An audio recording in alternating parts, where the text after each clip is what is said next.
YouTube channel अद्भुत कहानी star की एक अद्भुत प्रस्तुति वीर आला उदल की कहानी के एपिसोड 30 में आप सभी विद्वानों का, श्रोताओं का और भक्तों का हार्दिक स्वागत और अभिनंदन करता हूं।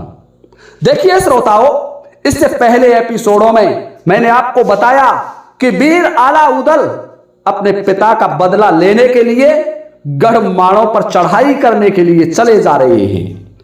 अमरा गुरु से अनुमति ले ली और महाराज परमाल ने भी अनुमति प्रदान की और महोबे की कटीली फौज को लेकर के, महोबे की सेना को साथ में लेकर के आला, उदल, मलखान, ब्रह्माजीत, जागन, ढेबा, ताला सैयद जैसे वीर योद्धा अपने जीवन का पहला युद्ध लड़ने के लिए चले जा रहे हैं। देखिए श्रोताओं, जब आगे बढ़ते हैं आपको बताना चाहूंगा कि महोबा से और मानवगढ़ के बीच की जो दूरी थी वो 16 दिन का रास्ता था। 16 दिन का समय लग जाता था महोबा से मानवगढ़ पहुंचने में, और बीच में नदी नर्मदा को भी पार करना पड़ता था। और इस दरमियान उनको अनेकों राज्यों की सीमाओं से निकलना भी पड़ता था, जिसमें कुछ छोटे राज्य, कुछ बड़े राज्य भी होते थे। जब उनकी सेना आगे बढ़ी और सबसे पहले उन्हीं का एक क्षेत्र जिसका नाम था गढ़कुराल, कुछ समय पहले तक अलग अलग राजाओं के आधिपत्य में रहा था, और वहीं एक बोनाचोर नामक वीर योद्धा जन्म ले चुका था। बोनाचोर बड़ा वीर था, लड़ने में उदल के समान पराक्रमी था, मलखान के समान तलवारबाज था, और उसको हराना इतना आसान नहीं था। वो राजाओं की तो क्या चले, किसी को भी लूटने में सक्षम था। वो दिन दहाड़े लूटों को अंजाम देता था, बड़ी बड़ी लूट किया करता था, और उसके राज्य में प्रजा बड़ी वैभवशाली रह रही थी, क्योंकि धन दौलत की कोई कमी नहीं थी। राजाओं के यहां लूटपाट करने का उसका काम था। बड़ा वीर पराक्रमी। और उसी कुराल राज्य से, उसी कुराल की सीमा से सेना जा रही है गढ़ महोबे की, निकल के महाराज परमाल की, और धौंसा बजा करके सेना चली जा रही है। जो उदल है एक अल्पवयस्क राजकुमार, जिसमें अभी से युद्ध करने की इतनी सूझबूझ नहीं है, केवल उत्साह, जोश और ताकत के बल पर रणभूमि को जीतने के लिए चला जा रहा है। और वहां से धौंसा बजा करके जब सेना आगे बढ़ी गढ़कुराल से, तो देखिए श्रोताओं, गढ़कुराल के सरदार बोनाचोर को इस बात की सूचना मिल जाती है कि उसके राज्य से किसी राजा ने धौंसा बजा करके सेना को निकालने का प्रयास किया है।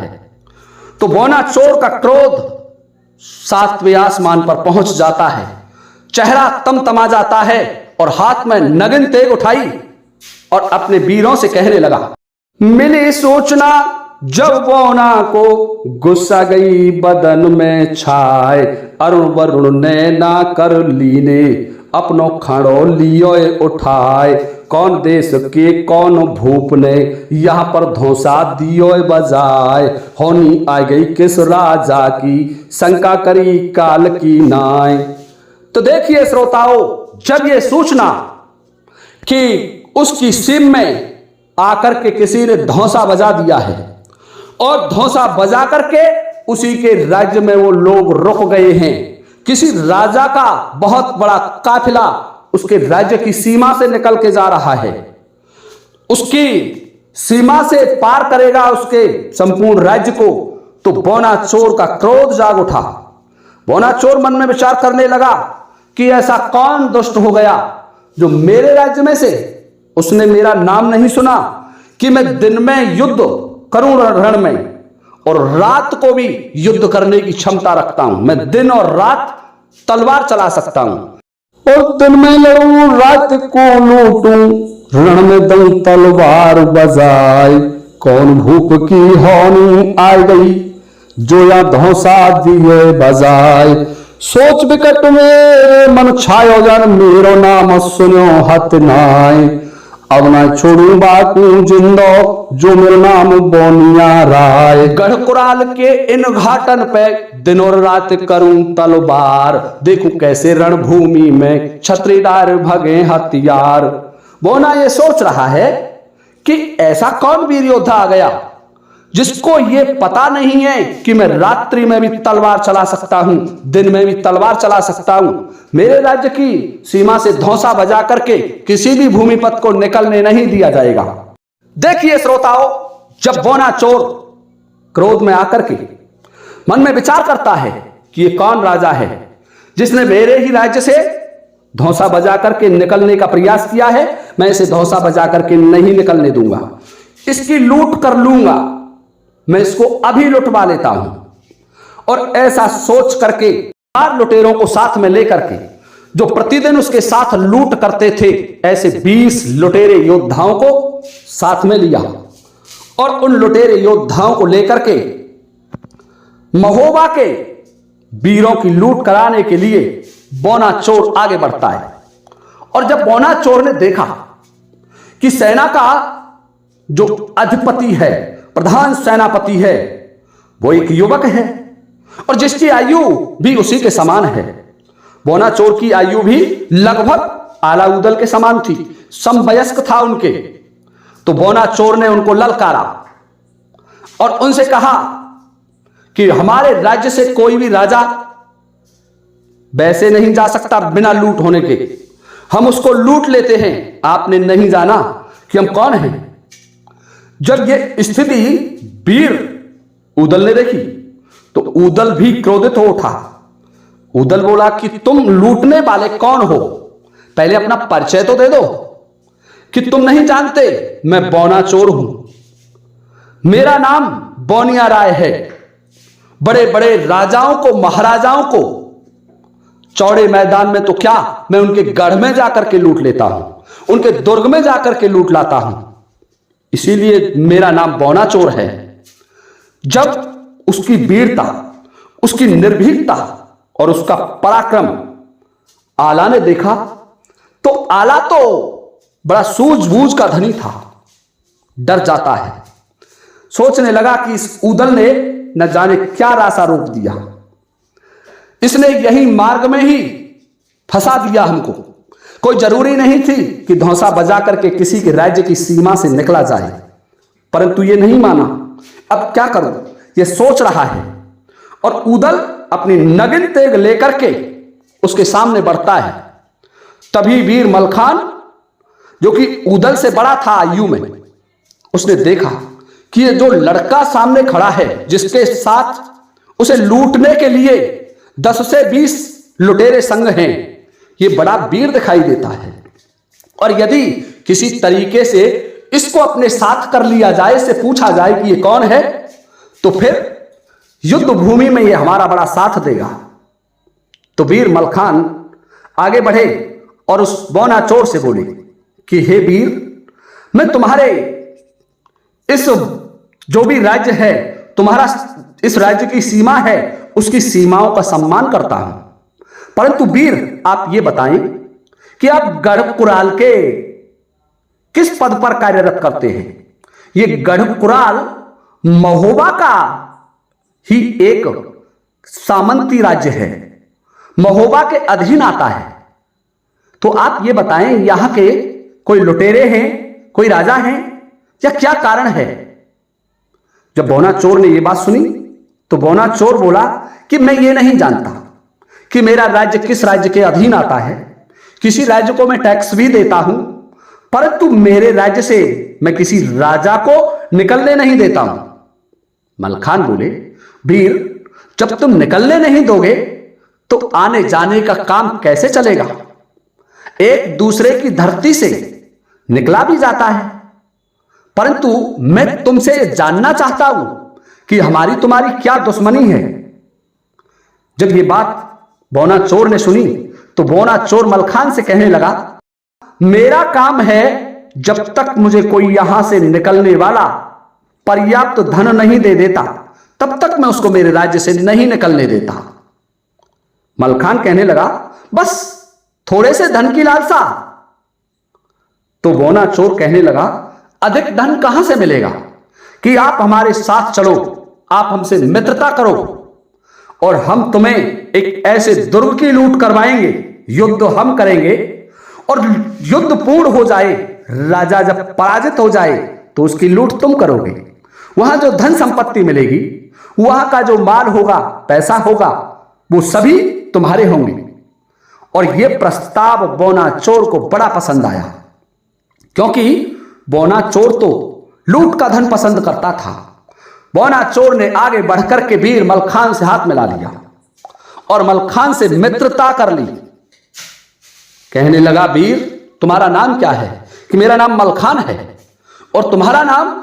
मेरा नाम बौना चोर है। तो देखिए श्रोताओ, इस तरीके से बौना चोर महोबे वालों में आकर के मिल जाता है और उसको लेकर के बौना चोर को साथ लिया और फिर आगे सेना बढ़ जाती है। महोबे वालों की सेना चली जा रही है और उसमें एक महापराक्रमी वीर योद्धा बौना चोर भी सम्मिलित हो जाते हैं। बौना चोर ने तय कर लिया था वीर आला से, मलखान से और ऊदल से कि जब आपकी जीत हो जाएगी तो जीत के बाद किले को मैं ही लूटूंगा और उसकी पूरी धन संपत्ति मेरे पास रखूंगा। जब ये बात वीर मलखान ने सुनी तो उससे मित्रता करना उचित समझा, एक राजनीति का भाग होता है। और बौना चोर को साथ लेकर के महोबे वाले चले जा रहे हैं। 15 दिन का लगातार सफर किया, अनवरत सफर करते रहे और नर्मदा नदी के घाट पर पहुंच जाती है महोबे वालों की सेना। कुछ दूरी पर सेना के तंबू लगा दिए, शिविर का आयोजन कर दिया, शिविर लगा दिया गया और फिर वहां विचार विमर्श करने लगे कि ये जो नर्मदा नदी है, इसका जल तो उफान ले रहा है और इस नदी नर्मदा पर कहीं हमें कोई घाट दिखाई नहीं देता। इसके ऊपर से कैसे पार किया जाए, इस नदी को कैसे निकले हमारी सेना, ये सोच में पड़ जाते हैं। नदी का उफान अपने चरम वेग पर था और विशेषकर मानवगढ़ में, क्योंकि उस समय बरसात का मौसम भी चल रहा था और नदी अपने परम वेग पर बह रही थी और करिया ने उसको वहां से गहरा भी करवा दिया था। उसको ये आशंका, जब भी कभी महोबा से कोई आक्रमण करेगा, हो सकता है ये जो जसराज बछराज के शीश हमारे इस दरवाजे पर लटके हुए हैं, बरगद के पेड़ पर टंगे हुए हैं, इनको कोई उतारने के लिए आएगा और जब आक्रमण करेगा तो नदी नर्मदा को पार करेगा। देखिए श्रोताओ, नदी नर्मदा को जल गर्जे और गंगा की गर्जे धार, नदी नर्मदा की गर्जन में छत्री डायर भगे हथियार। ऊदल वहां हैरान हो जाता है, रोने लगता है, मन में विचार करता है कि यदि कोई आदमी मेरे साथ होता, सामने होता, तो उससे रणभूमि में युद्ध अवश्य करता, तेग के बल से पराजित करता, परंतु अब क्या करूं, इस नदी को कैसे पार करूं, इस सेना की तो क्या, इसे मैं भी पार नहीं कर सकता। यह सोच करके वीर आला ढेवा से कहने लगे कि ढेवा क्या था, शकुन शास्त्र का ज्ञाता था। वो अपने पांचांग को देख करके, ग्रह नक्षत्र और स्थितियों को देख करके सारी चीजों का आकलन करता था। तो ढेवा से पूछा कि ढेवा, इस नदी को कैसे पार किया जाए, कोई उपाय? तो ढेवा कहने लगा कि हां वीर सेनापति, आप मेरे साथ चलिए, सेना का पड़ाव यही डला रहने दो और आगे बढ़कर के किसी से उपाय पूछेंगे।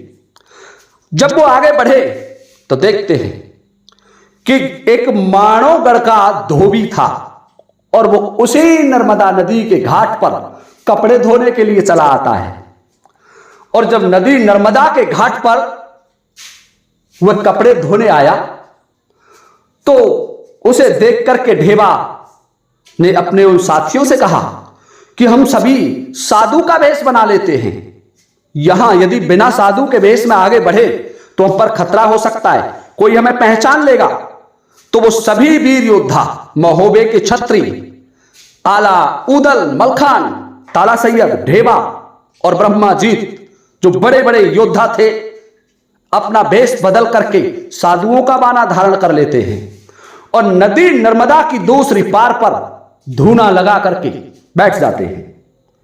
और जब धूना लगा करके बैठे हुए थे, धोबी आ रहा था सामने से कपड़ा धोने। तो धोबी से पूछने लगे, अरे धोबी, अरे भैया, हम ये मानवगढ़ जाना चाहते हैं, मानवगढ़ में कुछ भिक्षाटन करेंगे, हमें मार्ग बताओगे? तो धोबी कहने लगा कि नहीं, मैं कोई मार्ग नहीं जानता। कि नहीं भाई, एक बात बताओ, तुम हमें मार्ग क्यों नहीं बता रहे हैं? हम नर्मदा नदी को पार करना चाहते हैं, कैसे पार करें? तो धोबी कहने लगा कि हम तुम्हें कोई रास्ता नहीं बताएंगे कि नर्मदा को कैसे पार किया जाएगा। तो देखिए श्रोताओं, उसी नर्मदा नदी के घाट पर मानवगढ़ की राह पूछ रहे हैं वीर आला उदल, और सामने खड़ा हुआ धोबी उनको राह बताने से इनकार कर रहा है, मार्ग नहीं बता रहा है। और यहां से आगे का वर्णन मैं आपकी सेवा में अगले वीडियो में लेकर के उपस्थित हो जाऊंगा। तब तक के लिए आप सभी से चाहता हूं अनुमति इस वीडियो को विराम देने की। इसी के साथ जय हिंद, जय भारत।